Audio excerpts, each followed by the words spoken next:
A very good morning, Zimbabwe, and welcome to Africa and Beyond Television Network. And we are taking a look on what's happening in the nation without fear, without favor. Zimbabwe president signed the controversial PVO bill into law, and this is something which we need to take a look upon and understand what is really happening. So we are going to look at the advantages and the disadvantages of this bill so as to understand where Zimbabwe is at this point in time. So according to Zimlive, they report that Mnangagwa signs controversial PVO bill into law. And this new law, it gives authorities extensive powers to monitor and control operations of private voluntary organizations. So a lot of people believe that they have captured, or they are doing this to try and capture probably the non-governmental organizations so that they can control them. So this law, it was gazetted on Friday as Act number 1 of 2025, and it amends 5 major pieces of legislation, which include the PVO Act, Chapter 1705, the Money Laundering and Proceeds of Crime Act, and also the Criminal Law Codification and Reform Act, and it is now officially enforceable. So we need to get to the key issues of this bill. Does this bill have a positive or a negative impact on the nation or on the people? That is what we need to establish right here. So doing so, we are going to take a look onto the advantages as well as the disadvantages of this bill. So one of the key issues which you need to talk about is that in terms of the advantages, this bill will help Zimbabwe in terms of having an enhanced financial oversight and accountability. In most cases, let me be honest with you, my NGOs, they have contributed to failure of having a robust and transparent system in the nation of Zimbabwe, in the sense that they were not being honest in terms of how they were operating. You could not ascertain whether what they are doing is good or not. So what this bill is going to do is it is going to make sure that there is going to be a strict financial reporting and when they want to comply with the measures of the PVO.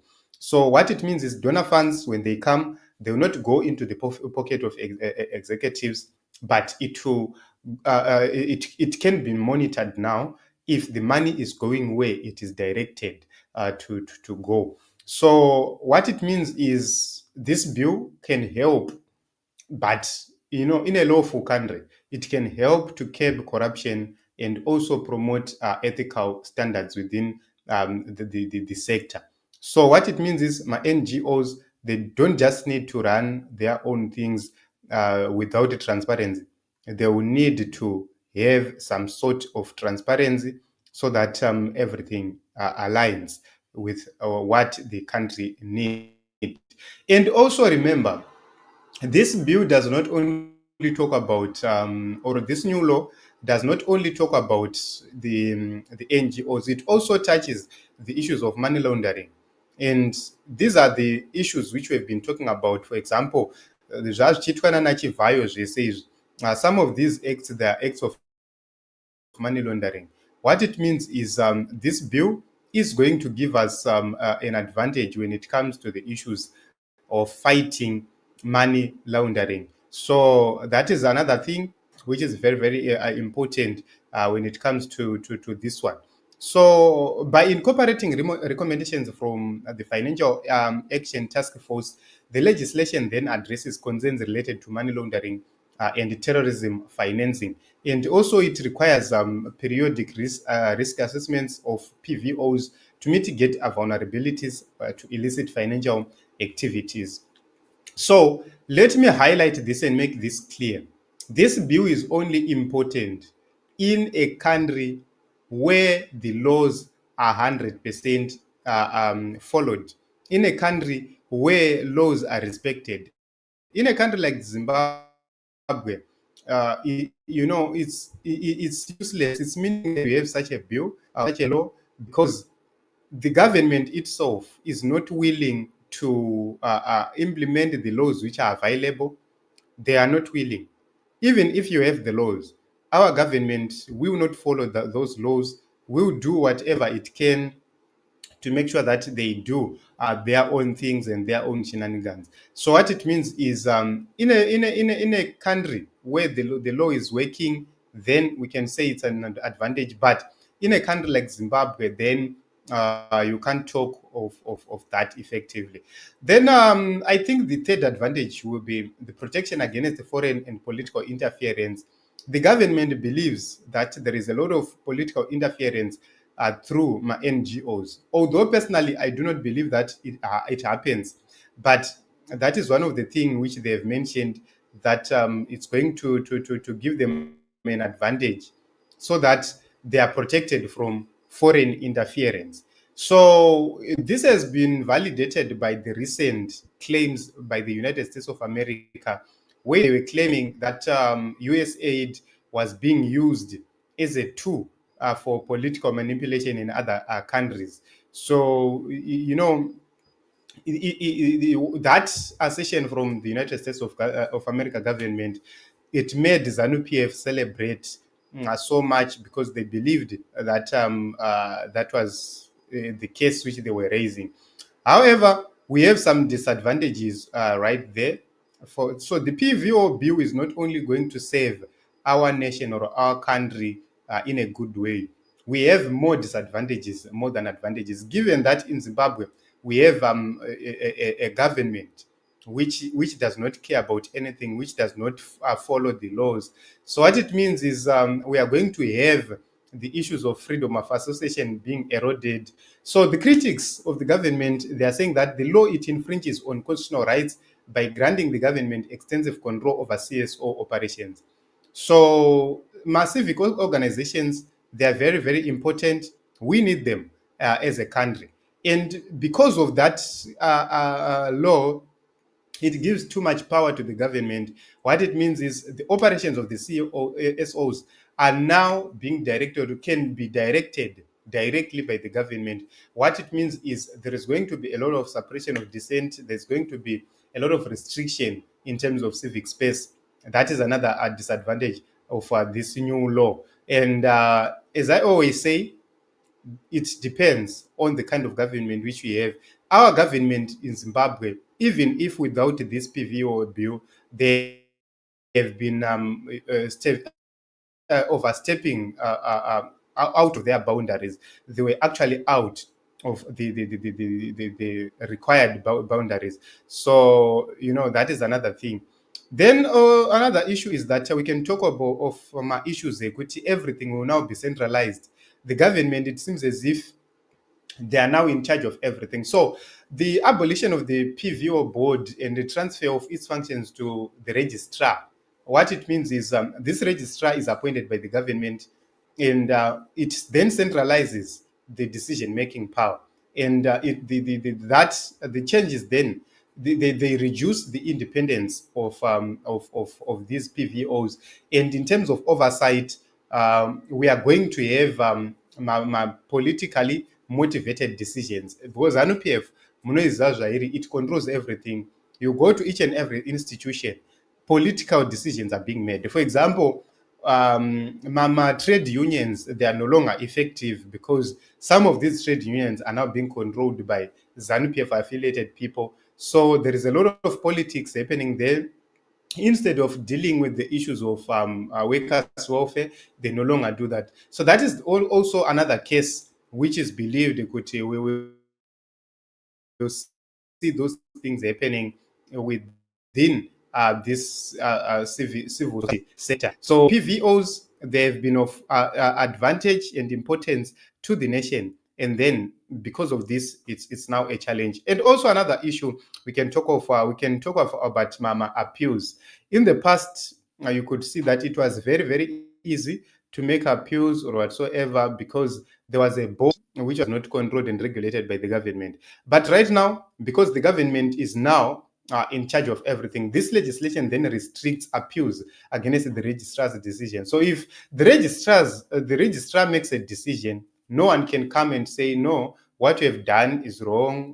You don't go anywhere to appeal. So what it means is the judiciary will simply say what has happened there has happened. They will say go back to the registrar. So what it means is if you continue to have this law in place, an organization can be deregistered and or can be sanctioned without anybody asking questions, and that is something which is very, very important. Then we will look on to the issue of potential economic impact. Does this have any impact on the economy itself? It depends on the use of these PVOs. How was or how have been these PVOs operating in contributed to the economy? I have argued in the past and said non-governmental organizations, they are not failed to empower people economically. For example, in the rural areas, NGOs will come and give food aid, but they will not come and promote projects.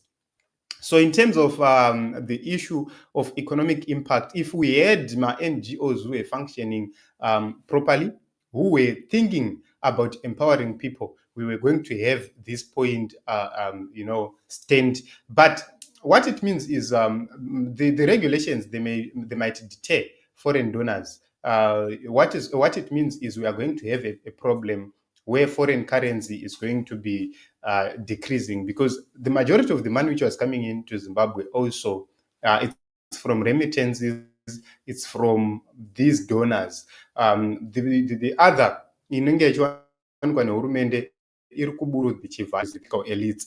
So mari change ichibatsira nyika kana kuti yaimbosibatsira nyika, the majority of that money was coming from either remittances or from my donors, my NGOs, and so forth. What it means is we are going to likely have a problem if the government then over-implement this law. We are going to have a problem right there.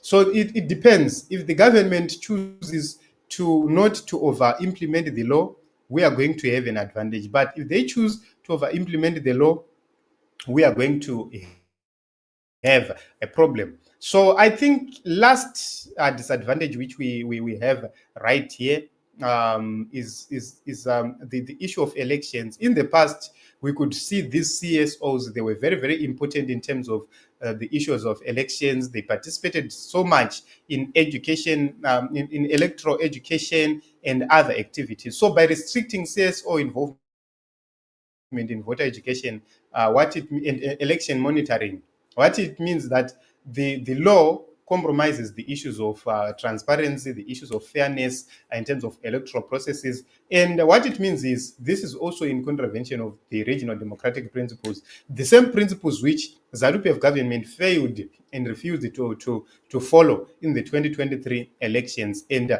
despite some calls from SADC, they actually refused at all to implement the regional democratic principles of conducting democratic elections. So what it means is one way or the other, ZANU-PF is winning in this whole thing. What it means is this way, as Zimbabweans, we now need to find other methods and other ways to make sure that we educate each other. Political parties now need to take the bigger role in terms of educating people, in terms of making sure that information gets to the people, voter education and everything.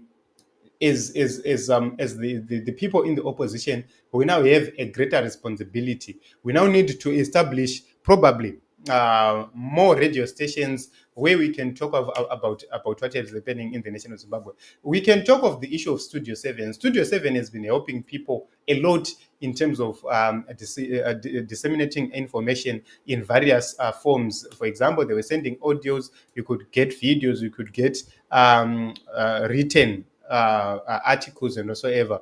But right now, because Studio 7 is no longer there because of the American directive, what it means is there is a gap which will need to be filled. We will need to fulfill that gap. We need to establish other online radio stations where we are going to be able to make sure that each and every day people will get unbiased news, and they will know what is happening in the nation and in the country. So that responsibility is now solely on the opposition political parties. They will now need to that we improve in terms of how we have been doing business. So I think these are the things which we can talk of at this point in time. And I hope and I believe that this is going to help. So the president signed the new into law, so it carries a lot of effects in terms of a lot of restrictions when it comes to the issues in the nation of Zimbabwe, which are very, very important. Malvern generalized the working hours. People of Nikaland, Matabeleland, Mashonaland, Midlands all want solved it. Yes, I think the 2013 constitution, it allows that to happen. But the biggest challenge which we have is that the government does not want to implement the devolution law. So if we are to implement the devolution law, you could see that it could be more like a standalone province. And then the central government comes in to complement what the provinces will be doing. I think that provision is there in the constitution. It just needs a government which is serious to implement that. So I just want to thank everybody who is live with us right here. And this is what we have for you. We will continue to look at what's happening in the nation of Zimbabwe without fear, without favor. So the issue is change is coming to the nation of Zimbabwe. What we need to do is let us continue to pray so that we do whatever we can to change into the nation of